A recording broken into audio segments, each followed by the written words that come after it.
Hello, I'm Greg Bastine. I'm a chef owner of Sunroom Suppers. My name's Jameson Maspatella. I am also the co-owner of Sunroom Suppers. Sunroom Suppers is a culmination of over 40 years of kitchen experience between Greg and I. We have spent most of our careers making other chefs look very good, other businesses look very good.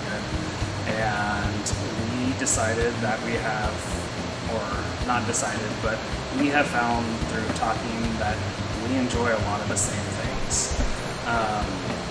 Our take on food is elevated grandmother cooking. So it's food cooked with passion. And it's one of those things that when you see the labor of love that goes into preparing ingredients, to prepping those ingredients to what actually gets served to you, everything's made with love here. More people putting eyeballs on what we do.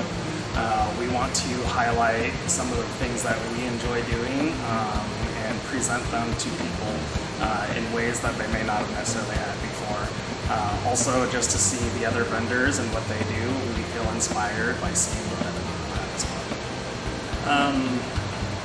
I think it's important for local businesses to support other local businesses using local ingredients, like Visser Farms or Green Wagon, and using our platform to showcase what they have as well as highlight what we do well with them.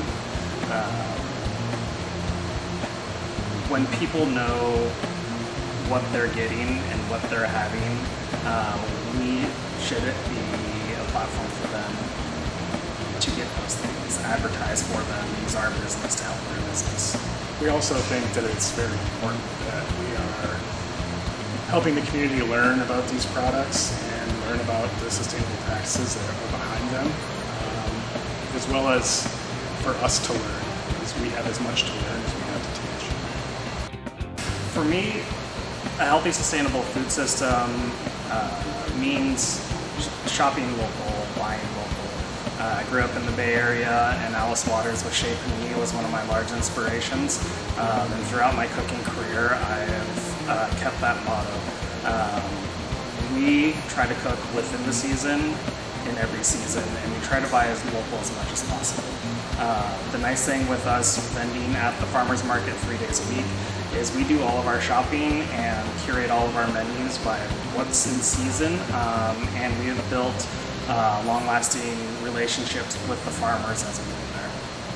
I think the best way to make it more equitable is showing people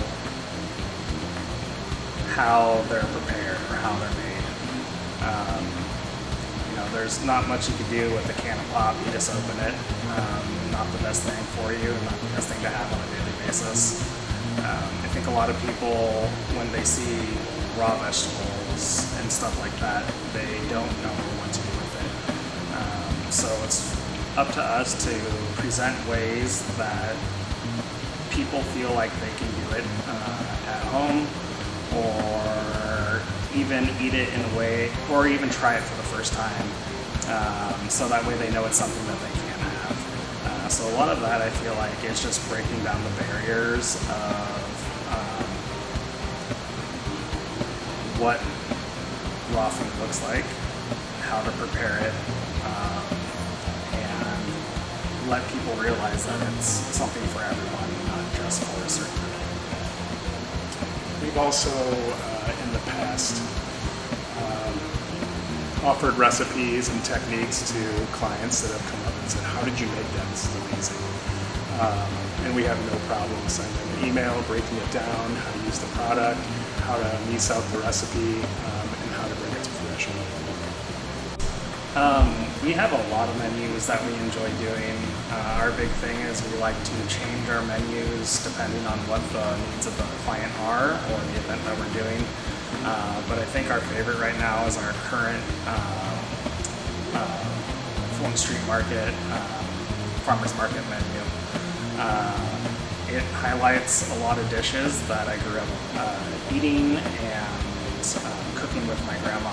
I'm just putting my spin on things and slightly changing them in different variations. My favorite dish right now is the Bobby ketchup that we do. Traditionally, it is cooked with sweet soy, soy sauce, ginger, garlic, shallot. I'm doing a play off of that with pulled pork, where I'm roasting the whole shoulder, adding in kaffir lime, lemongrass, spices, and it gets roasted overnight. Pull it off the bones, and we add a little bit of cabbage and ginger to it, and a little bit of shoyu and brown sugar. And then that gets accompanied with spicy pickle that we do, coconut rice with turmeric, and then just like a pineapple salad. So everything on the plate is hearty, makes you feel good, and it's all cooked up.